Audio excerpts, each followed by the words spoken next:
Hello everyone, welcome back. Last class में हमने क्या किया था, बैंड्स कैसे बनते हैं वो देखे थे, राइट। आज हम क्या देखने वाले हैं, classification of solids.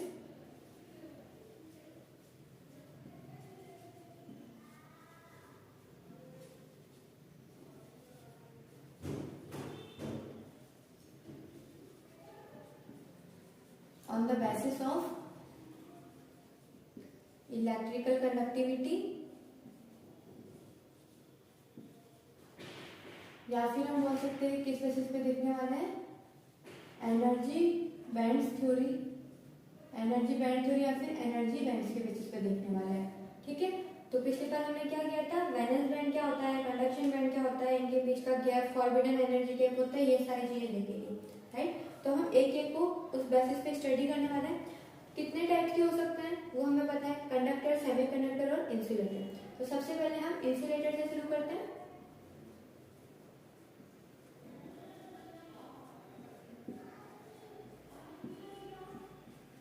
Okay, insulators में क्या होता है, देखो मान लो ये है वैलेंस बैंड, ये इसका टॉप है, ये इसकी एनर्जी। ये कंडक्शन बैंड क्या होता है, वैलेंस बैंड के ऊपर जो अनएक्साइटेड स्टेट में मोस्टली ऑक्यूपाइड एनर्जी लेवल होता है वो होता है ये वाला लेवल, कंडक्शन बैंड। ओके, यहाँ पर जब हम रिप्रेजेंट करते हैं तो ये क्या है, कंडक्शन बैंड का टॉप, ये क्या है कंडक्शन बैंड का बॉटम, और यह क्या है, वैलेंस बैंड का टॉप। ओके, लिख दो यहाँ पर, ये कंडक्शन बैंड, ये क्या है, वैलेंस बैंड है। यहाँ पर इसकी एनर्जी ईसी। तो ये दोनों तो अलाउड एनर्जी लेवल्स होते हैं, अलाउड एनर्जी लेवल। ये वाला भी कैसा एनर्जी लेवल है, अलाउड एनर्जी लेवल। और इन दोनों अलाउड एनर्जी लेवल के बीच में जो गैप होता है, जहां पर कोई भी एनर्जी लेवल एग्जिस्ट नहीं करता है, जहां पर भी चार्ज नहीं रह सकता है, उसे हम किस नाम से जानते हैं, forbidden energy gap, forbidden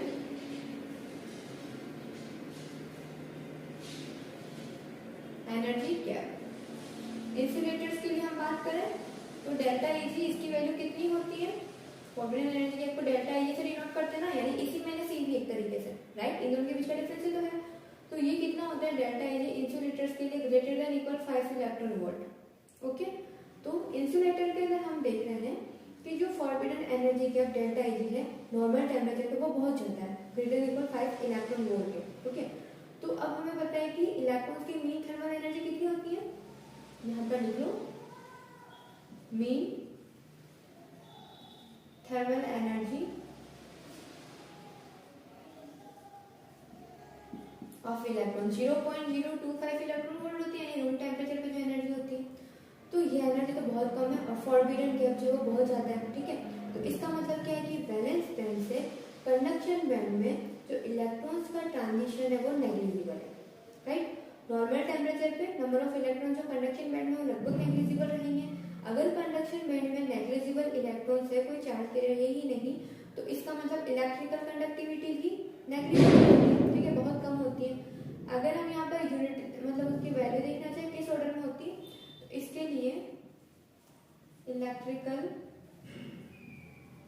conductivity का ऑर्डर अगर हम देखना चाहे तो वो होता है 10 to the power -12 to 10 to the power -18। Unit क्या होती है पता है ना, मोल पर मीटर। तो इलेक्ट्रिकल कंडक्टिविटी बहुत कम होती है, 10 to the power -12 से 10 to the power -18 मीटर होती है। अगर आपको पूछा जाए इलेक्ट्रिकल रेजिस्टिविटी कितनी होती है तो क्या बताओगे, कंडक्टिविटी का उल्टा होती है। तो रेजिस्टिविटी किस ऑर्डर की हो जाएगी, 10 to the power 12। यहाँ पर लिख दो, रेजिस्टिविटी पूछा जाएगा हमसे, इलेक्ट्रिकल रेजिस्टिविटी तो कितनी हो जाएगी, 10 to the power 12 से 10 to the power 18 ohm metre. यहाँ पर साथ में लिख लो ओम मीटर, ठीक है, इतनी हो जाती है। तो बहुत, अगर हम लोग टेम्परेचर बढ़ाया जा रहा है, एनर्जी दी जा रही है, ठीक है, तो क्या होगा कि बहुत हाई टेम्परेचर से कुछ इलेक्ट्रॉन्स वैलेंस बैंड से कंडक्शन बैंड में जा सकते हैं और कंडक्टिविटी बढ़ जाएगी। ऑब्वियस सी बात है कि अगर कंडक्शन बैंड में चार्ज केयर्स आ गए हैं, इसका मतलब कंडक्शन होगा। अभी तो नेग्लिजिबल कंडक्टिविटी होती है, अगर बहुत ज्यादा हाई टेम्परेचर है और कुछ यहाँ पर चार्ज केयर्स पहुंच गया, तो इसका मतलब कंडक्टिविटी बढ़ी। कंडक्टिविटी रेजिस्टिविटी की उल्टी होती है, कंडक्टिविटी इंक्रीज है, इसका मतलब रेजिस्टिविटी जो है वो कैसे भी कम होगी। तो इस केस जो कंडीशन होती है उसको हम ब्रेकडाउन स्टेट बोलते हैं। क्या होती है ब्रेकडाउन स्टेट? जब टेम्परेचर को बहुत ज्यादा इंक्रीज कर दिया जाता है तो उस केस के अंदर इतनी एनर्जी हो जाती है कि कुछ इलेक्ट्रॉन्स यहाँ से यहाँ जा सकते हैं, ठीक है। तो जब वो यहाँ से यहाँ चले गए, चार्ज के रेट इनके पास हो गए, कंडक्टिविटी होने लगी, इसको ब्रेकडाउन स्टेट बोलते हैं। ओके, अगर हम देखें कि हमने क्या देखा, टेम्परेचर बढ़ा रहे हैं तो कंडक्टिविटी बढ़ रही है, इसका मतलब रेजिस्टिविटी कम हो रही है। तो अगर टेम्परेचर हम बढ़ा रहे हैं तो उसकी वजह से रेजिस्टिविटी क्या हो रही है, डिक्रीज हो रही है। इसमें पॉजिटिव चेंज कर रहे हैं, उसकी वजह से रेजिस्टिविटी में नेगेटिव चेंज आ रहा है। तो जो हमने फर्स्ट क्लास में पढ़ा था वही चीज है कि जो टेम्परेचर कोएफिशिएंट होता है कौन से किसके लिए, रेजिस्टिविटी के लिए। तो इंसुलेटर्स के लिए कैसा होता है, नेगेटिव होता है, ठीक है। इंसुलेटर्स के लिए जो टेम्परेचर कोएफिशिएंट और रेजिस्टिविटी होता है वो नेगेटिव होता है, क्योंकि अगर हम टेम्परेचर बढ़ा रहे हैं तो इसकी रेजिस्टेंस या फिर रेजिस्टिविटी हम बात करें क्या हो रही है, कम हो रही है, कंडक्टिविटी बढ़ रही है, राइट। अब अगर आपको इंसुलेटर का कोई अच्छा एग्जांपल पूछे तो क्या बताओगे, डायमंड है। डायमंड के अंदर जो फॉरबिडन एनर्जी गैप होता है वो 7 इलेक्ट्रॉन वोल्ट का, ठीक है। और उसकी जो रेजिस्टिविटी होती है वो 10⁻16 ओम मीटर की रेंज की होती है। तो ये हमने फर्स्ट पार्ट देखा है कि इंसुलेटर जो है उनको हम एनर्जी बैंड थ्योरी की हेल्प से किस तरीके से एक्सप्लेन कर सकते हैं, ठीक है। नेक्स्ट हम कौन सा वाला देखने वाले हैं, नेक्स्ट टाइप इसका इंसुलेटर, कंडक्टर, सेमीकंडक्टर, 3 टाइप है ना। तो फर्स्ट इंसुलेटर देखा, अब हम बात करेंगे कंडक्टर्स के बारे में। हेडिंग डाल दो सेकंड कंडक्टर्स के लिए।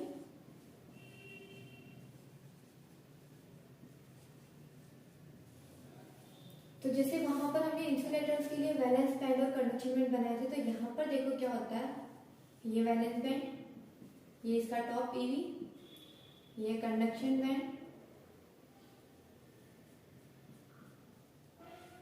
ये इसका बॉटम ईसी, ठीक है। तो यहाँ पर क्या होता है कि ईवी और ईसी ये बहुत पास में होते हैं, नेग्लिजिबल एनर्जी गैप होता है ना, हम ऐसा भी बोल सकते हैं कि ओवरलैप कर रही है। तो वैलेंस बैंड से कंडक्शन बैंड के अंदर इलेक्ट्रॉन भेजना बहुत आसान हो गया अब तो, ठीक है। काफी आसानी से यहाँ से इलेक्ट्रॉन जा सकता है। इसका मतलब क्या होगा, कंडक्शन बैंड के अंदर जो नंबर ऑफ इलेक्ट्रॉन है वो बहुत ज्यादा हो जाएंगे। तो अगर हम इसको बाहर से थोड़ी सी भी इलेक्ट्रिक फील्ड देंगे, थोड़ी सी भी एनर्जी अप्लाई करेंगे, तो ये चार्ज कैरियर जो इलेक्ट्रॉन है फ्लो करने लग जाएंगे। अब क्योंकि यहाँ पर नंबर ऑफ इलेक्ट्रॉन बहुत ज्यादा है कंडक्शन बैंड के अंदर, तो ये जो मेटेरियल्स है इनकी कंडक्टिविटी भी बहुत हाई होती है, ठीक है। तो यहाँ पर लिखो कि इनकी कंडक्टिविटी कैसे होती है, वेरी हाई। ओके, ऑर्डर लिखना चाहो तो नॉर्मल टेम्परेचर के ऊपर उनकी कंडक्टिविटी का ऑर्डर क्या होता है, इलेक्ट्रिकल कंडक्टिविटी पूरा आप लिख लेना कितनी होती है, 10⁻6 से 10⁸ यूनिट क्या होती है कंडक्टिविटी की, मो पर मीटर। और अगर आपसे बोला जाए कि इनकी इलेक्ट्रिकल रेजिस्टिविटी लिखो तो लिख सकते हो, क्या होगी, इसका उल्टा कर दो बस, ठीक है। -8 से 10⁻⁻6 ओम मीटर। आया समझ में, इस तरीके से दी जाती है। अब हमने एक चीज देखनी है, ये चीज समझ में आ गई कि ओवरलैप करते हैं तो वैलेंस बैंड से कंडक्शन बैंड में इजीली इलेक्ट्रॉन्स जा सकते हैं, ठीक है। थोड़ी सी भी एनर्जी देंगे तो क्योंकि यहाँ पर बहुत सारे इलेक्ट्रॉन्स है तो करंट फ्लो होगी, आसानी से चार्ज कैरियर का मोशन होगा, तो यहाँ पर कंडक्टिविटी बहुत ज्यादा हाई होगी। ऑर्डर देख लिया है इलेक्ट्रिकल कंडक्टिविटी का, 10⁻6 से 10⁸ मो पर मीटर होता है। और रेजिस्टिविटी की हम बात करें तो 10⁻⁻8 से 10⁻⁻6 ओम मीटर होता है।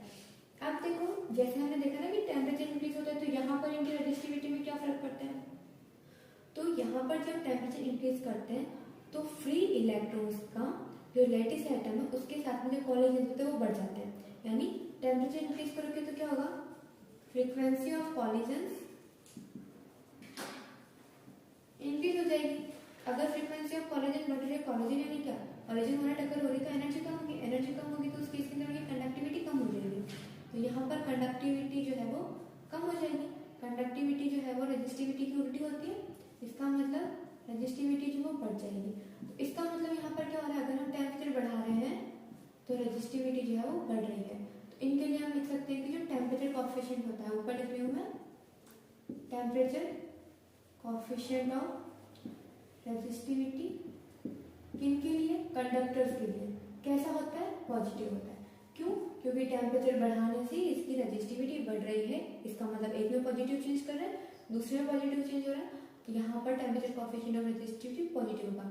दूसरी तरीके से आप ये भी देख सकते हो कि टेम्परेचर इंक्रीज होगा तो फ्रीक्वेंसी ऑफ गॉसियन बढ़ेगी, मतलब वो ज्यादा कोलाइड करेंगे, तो मोशन जो हो रहा है इलेक्ट्रॉन के मूव करने के अंदर रुकावट आएगी। ठीक है, कॉलिजन करेंगे, बार टकराएंगे तो वहां पर जितना आसानी से पहले मूव कर पा रहे थे उतनी आसानी से अब मूव नहीं कर पाएंगे। और करंट क्या होता है, मोशन ऑफ चार्ज कीजिए, ठीक है, flow of charge current time. तो यहाँ पर देखो उस तरीके से इतना आसानी से मूव नहीं कर पाएंगे, तो ऑब्वियसली बात है कि कंडक्टिविटी कम हो जाएगी और रेजिस्टिविटी जो है वो बढ़ जाएगी। ठीक है, तो आई होप आपको समझ में आ गया होगा कि कंडक्टर्स को हम किस तरीके से एक्सप्लेन करते हैं। इंसुलेटर्स में क्या था, greater than equal 5 electron volt energy gap था। कंडक्टर्स में क्या हो गया है, लगभग नेग्लिजिबल एनर्जी गैप हो गया है, बिकॉज क्या हो रहा है कि वो आपस में क्या कर रहे हैं, ओवरलैप कर रहे हैं। ठीक है, अब हम लोग थर्ड पढ़ने वाले हैं सेमीकंडक्टर्स के बारे में।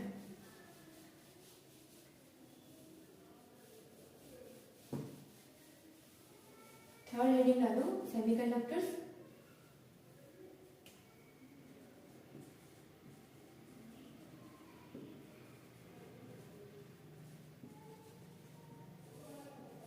सेमीकंडक्टर्स के अंदर क्या होता है, सेम जैसे इंसुलेटर और कंडक्टर के अंदर किया है वैसे बना दो। यहाँ पे ये EC, ये हो गया कंडक्शन बैंड, ये हो गया वैलेंस बैंड, ये EV। यहाँ पर अब क्या होता है कि जो एनर्जी गैप होता है डेल्टा EG वो कितना होता है, नियरली 1 इलेक्ट्रॉन वोल्ट। ठीक है, यानी कि इसमें एनर्जी गैप तो है लेकिन कम है एज कम्पेयर टू इंसुलेटर से बात करें तो कम एनर्जी गैप है। तो यहाँ पर देखो अब क्या चीज है कि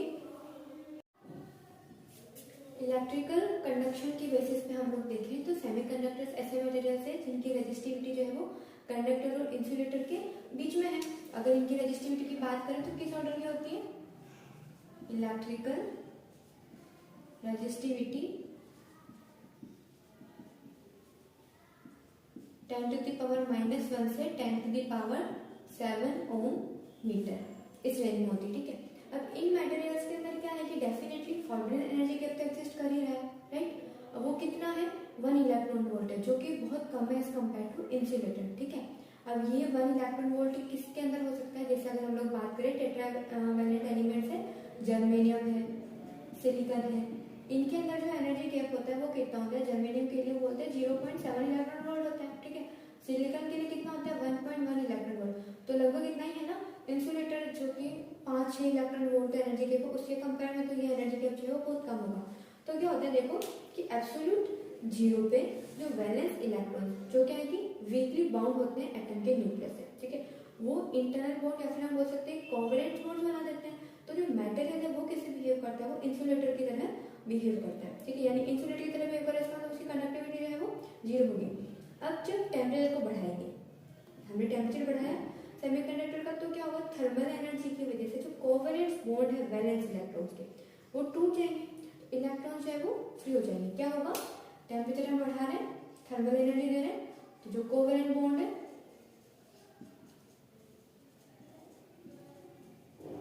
ब्रेक्स, कोवैलेंट बॉन्ड जो है वो टूट जाएंगे, तो इलेक्ट्रॉन्स जो है वो फ्री हो जाएंगे। अब ठीक है, तो क्या होगा कि इलेक्ट्रॉन जो है वो ये जो एनर्जी गैप है डेल्टा है इसके बराबर या फिर इससे ज्यादा एनर्जी लेकर क्या करेंगे, यहाँ से यहाँ चले जाएंगे, राइट, कंडक्शन बैंड में चले जाएंगे।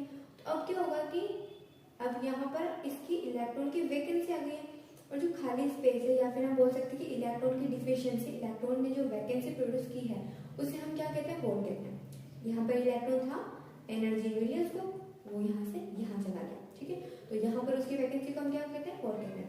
तो इलेक्ट्रिक फील्ड की प्रेजेंस में क्या होगा कि जो वैकेंट साइड्स है, ठीक है, वैलेंस बैंड के अंदर, वो इलेक्ट्रॉन के मोशन के अपोजिट डायरेक्शन में मूव करती है। ठीक है, इसका मतलब वो कैसे बिहेव करी, इलेक्ट्रॉन के अपोजिट डायरेक्शन में मूव करी, इसका मतलब पॉजिटिव चार्ज के की तरह बिहेव करती है। और इनको जो है हम किस नाम से कहते हैं, होल्स बोलते हैं। ठीक है, इन्हें हम क्या कहते हैं, होल्स कहते हैं।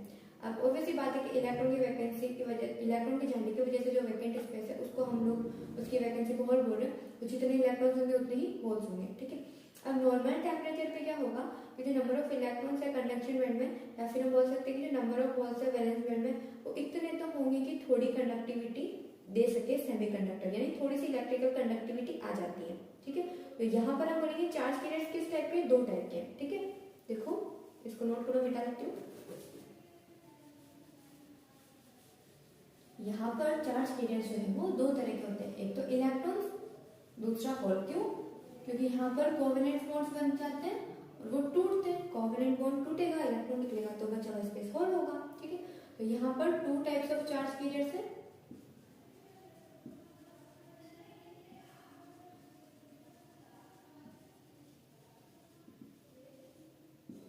एक तो इलेक्ट्रॉन है और दूसरे क्या है? होल्स है। समझ में यहाँ तक? अब देखो, जो प्योर सेमीकंडक्टर्स होते हैं ना, उनमें इलेक्ट्रिकल कंडक्शन किस वजह से होता है? थर्मली जनरेटेड चार्ज कैरियर्स की वजह से होता है। तो उनको हम क्या बोलते हैं? इंट्रिंसिक कंडक्टर बोलते हैं। ठीक है, और जो सेमीकंडक्टर होते हैं उनको हम इंट्रिंसिक सेमीकंडक्टर बोलते हैं। जो कंडक्शन है उस प्रोसेस की बात करें, जो कंडक्टिविटी होती है इंट्रिंसिक सेमीकंडक्टर की वो थोड़ी कम होती है, राइट। इंट्रिंसिक यानी प्योर फॉर्म। प्योर फॉर्म के अंदर क्या होगा? सिर्फ थर्मल एनर्जी की वजह से वहां पर जो गैप वगैरह वो सारा प्रोसेस हो रहा है, तो इनकी जो कंडक्टिविटी थोड़ी कम होती है। और अगर हम सेमीकंडक्टर्स की कंडक्टिविटी को बढ़ाना चाहते हैं तो हम क्या करेंगे? उसमें इम्प्योरिटी ऐड कर देते हैं। कोई दूसरा एलिमेंट ही करते हैं ना, इम्प्योरिटी ऐड करना, डॉपिंग करना, उस वजह से क्या होगा कि कंडक्टिविटी बढ़ जाएगी। तो इम्प्योरिटी वाले जो होते हैं वो कौन से कहलाते हैं? Extrinsic semiconductor. और जो प्योर होते हैं जिनमें कोई इम्प्योरिटी नहीं होती वो कौन से कहलाते हैं? इंट्रिंसिक। इनको हम डिटेल में पढ़ेंगे नेक्स्ट क्लास में। ठीक है, अब देखो सेमीकंडक्टर्स के अंदर जो ट्रांसफर हो रहा है इलेक्ट्रॉन का वैलेंस बैंड से कंडक्शन में, वो किस पे डिपेंड कर रहा है? टेम्परेचर पे डिपेंड कर रहा है, राइट। तो यहाँ पर अब क्या है कि नंबर ऑफ चार्ज कैरियर्स है, टेम्परेचर बढ़ाएंगे तो वो बढ़ेंगे। ठीक है, नंबर ऑफ चार्ज कैरियर बढ़ेंगे इसका मतलब कंडक्टिविटी बढ़ेगी। तो यहाँ पर अगर हम टेम्परेचर बढ़ा रहे हैं, कंडक्टिविटी बढ़ रही है यानी रेजिस्टिविटी कम हो रही है। यहाँ पे भी वो चीज तो होगी कि कॉलिजन वाला इफेक्ट जो कंडक्टर्स में था ना वो यहाँ पर भी होगा। लेकिन कंडक्टर्स में क्या होता है कि सिर्फ वही प्रोसेस होता है और यहाँ पर दोनों प्रोसेस है, तो जो कॉलिजन वाला प्रोसेस है वो डोमिनेट नहीं करता है।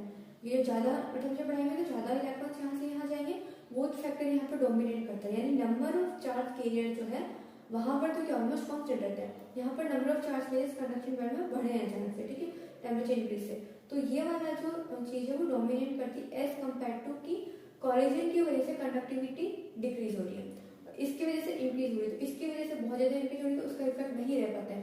तो ओवरऑल हम देखें तो कंडक्टिविटी इंक्रीज होती है अगर हम टेम्परेचर बढ़ाते हैं तो। कंडक्टिविटी इंक्रीज इसका मतलब क्या होगा कि रेजिस्टिविटी डिक्रीज। इसका मतलब जो टेम्परेचर कोएफिशिएंट होगा रेजिस्टिविटी का वो कैसा होगा? टेम्परेचर कोएफिशिएंट ऑफ रेजिस्टिविटी वो हो जाएगा इनके लिए नेगेटिव। कंडक्टर्स के लिए पॉजिटिव था, इंसुलेटर्स और सेमीकंडक्टर्स के लिए कैसा है?